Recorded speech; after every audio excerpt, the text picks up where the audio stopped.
Hello guys, welcome back to your channel movies वाला। तो आज हम इस वीडियो में बात करेंगे छावा मूवी की स्टोरी के बारे में, जो कि एक बायोपिक है छत्रपति संभाजी महाराज की, जिसे देखकर आपके रोंगटे खड़े हो जाएंगे। तो चलिए शुरू करते हैं। तो मूवी की स्टार्टिंग में हमें एक पास्ट का सीन दिखाया जाता है, जिसमें यह पता चलता है कि मुग़लों का राज 16वीं सेंचुरी से शुरू हुआ और ये सारे के सारे मुग़ल एम्परर्स लोगों को कितना परेशान करते थे। मुग़ल एम्पायर का 6th एम्परर था औरंगज़ेब, जो नॉन मुस्लिम्स पर बहुत जुल्म करता था और वो पूरे भारत पर अपना राज करना चाहता था। इनसे भारतीयों को बचाने के लिए महाराज शिवाजी भोसले ने मराठा साम्राज्य की नींव रखी थी। अब हम दिल्ली का सीन देखते हैं, जिस समय औरंगज़ेब लाल किले से पूरे भारत पर नज़र रखे हुए था। उस समय उन्हें खबर मिलती है कि शिवाजी महाराज की मृत्यु हो चुकी है। सब लोग अब सीन शिफ्ट होता है मध्य प्रदेश के एक गांव में, जहां पर औरंगज़ेब के बहुत से सिपाही रहते थे।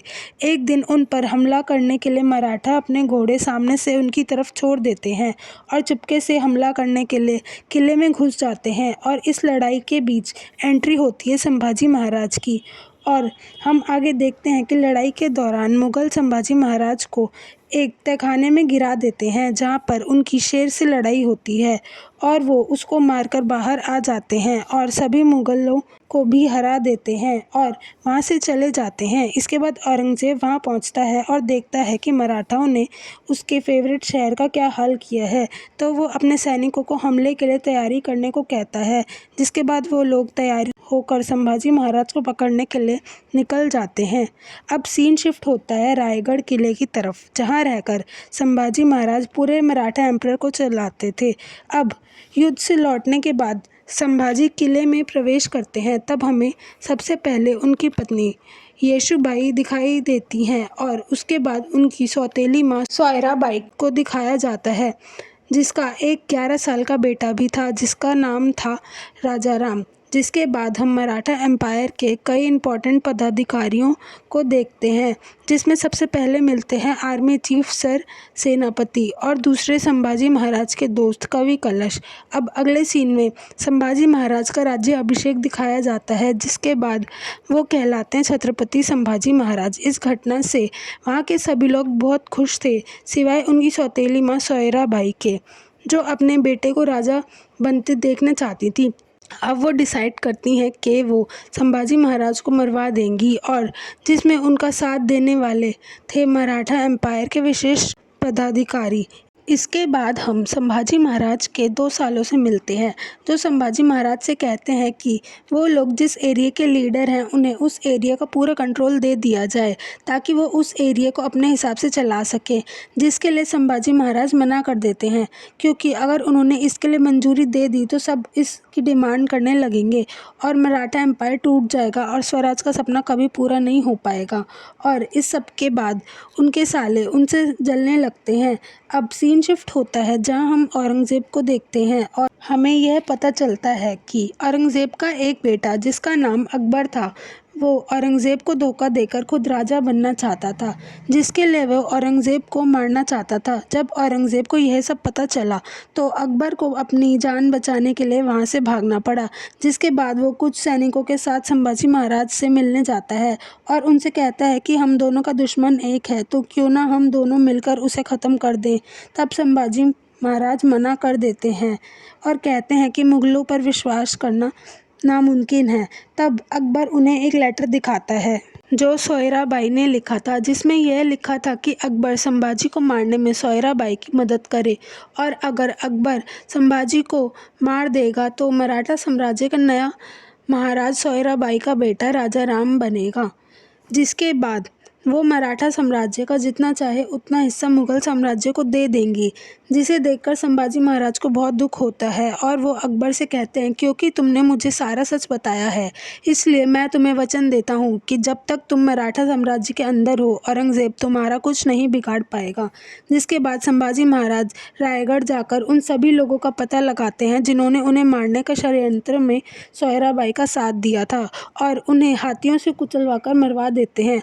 अब हम अगले सीन में देखते हैं कि संभाजी महाराज जब सोयराबाई सो रही थी तब उनके कमरे में जाते हैं और पैर छूकर भगवान से प्रार्थना करते हैं कि मेरी माँ को जो भी चाहिए हो वो उन्हें मिल जाए, क्योंकि वो अपनी सौतेली माँ से बहुत प्यार करते थे, और वहाँ से चले जाते हैं। अब औरंगज़ेब की सेना मराठा एम्पायर पर हमला कर देती है, जिसमें वो लोगों के घरों को लूट लेते हैं और उन्हें बड़ी बेरहमी से मार देते हैं। अब जब ये सब संभाजी को पता चलता है तो वो लड़ाई करने के लिए तैयार तो हो जाते हैं, पर वो सीधी लड़ाई में नहीं उतरते, क्योंकि मुग़लों की सेना लाखों में थी और मराठा की सेना केवल हज़ारों में। इसलिए वो डिसाइड करते हैं कि वो गोरिल्ला वॉरफेयर का इस्तेमाल करेंगे, जिसमें दुश्मनों पर पीछे से हमला कर उन्हें मार देते हैं। ऐसी कई लड़ाइयाँ 8 सालों तक चलती हैं, जिसके बाद औरंगज़ेब अपनी घटती सेना और लड़ाई में खर्च होने वाले पैसों से परेशान था। तभी अचानक एक दिन संभाजी महाराज के साले आकर औरंगज़ेब से मिल जाते हैं और कहते हैं कि हम आपकी संभाजी को पकड़ने में सहायता करेंगे, बदले में आप हमें हमारे हिस्से की ज़मीन पर पूरा कंट्रोल दे देना। जिसे सुनकर औरंगज़ेब उनकी बात मान लेता है। दूसरी तरफ हम देखते हैं कि संभाजी महाराज अपने मराठा एम्पायर के महान वॉरियर और इम्पोर्टेंट लीडर्स के साथ लड़ाई की योजना बना रहे थे। तब जब सब सो जाते हैं तो पहरेदारों ने देखा कि मुग़लों की बड़ी सेना उनकी तरफ बढ़ रही थी, जिनके साथ संभाजी महाराज के दोनों साले भी थे। तब वो समझ जाते हैं कि संभाजी के सालों ने उनके साथ धोखा किया है। तब वो पहरेदार जाकर ये सब बात मराठा वॉरियर्स को बता देते हैं और सब संभाजी को वहाँ से रायगढ़ जाने के लिए कहते हैं, क्योंकि मराठा साम्राज्य के छत्रपति थे हमारे संभाजी महाराज। लेकिन वो उनको अकेले छोड़कर जाने से मना कर देते हैं और फिर देखते ही देखते लड़ाई शुरू हो जाती है, क्योंकि मुग़लों की फ़ौज ज़्यादा थी और उनके पास बहुत से हथियार थे। इसलिए वो लोग सभी मराठा सोल्जर्स को मार देते हैं और बचते हैं तो केवल संभाजी महाराज और उनके मित्र कवि कलश। अब जब वो संभाजी को पकड़ने में फ़ेल हो जाते हैं, तब उनके सालों के कहने पर मुग़लों ने संभाजी के हाथ पैर चेन में जकड़ लिए, जिसके बाद उन्हें लहूलुहान करके औरंगज़ेब के पास ले जाया गया। जब औरंगज़ेब अपनी जीत से खुश हो रहा था, तब संभाजी उसे कहते हैं कि तू कुछ भी कर ले, लेकिन स्वराज के सपने को नहीं मिटा पाएगा। जिससे औरंगज़ेब बौखला जाता है और ज़िद पर अड़ जाता है कि वो संभाजी को घुटनों पर लाकर रहेगा, जिसके लिए वो उन्हें बहुत तरह के टॉर्चर करता है। जैसे पहले तो उनके दोस्त कवि कलश को मरवाकर उनसे अलग करवा देता है, फिर उनके नाखून खिंचवा लेता है, जख्मों पर नमक छिड़कवा देता है, उनकी आंखों में लोहे के सरिये घुसवा देता है और उन्हें कुछ खाने पीने को नहीं देता, और अंत में उनकी जीवा भी खिंचवा लेता है। लेकिन संभाजी ये सब पीड़ाएं बिना चिल्लाए सह लेते हैं और अंत में अपने प्राण त्याग देते हैं, पर उसके सामने हार नहीं मानते। तो दोस्तों, इस मूवी में हमने देखा कि संभाजी महाराज ने कैसे स्वराज के लिए हंसते हंसते अपने प्राण न्यौछावर कर दिए। ऐसे राजा के लिए इस वीडियो पर एक लाइक तो बनता है, तो वीडियो को लाइक करें और कमेंट में जय भवानी जय शिवाजी लिखना ना भूलें। Thank you for watching this video.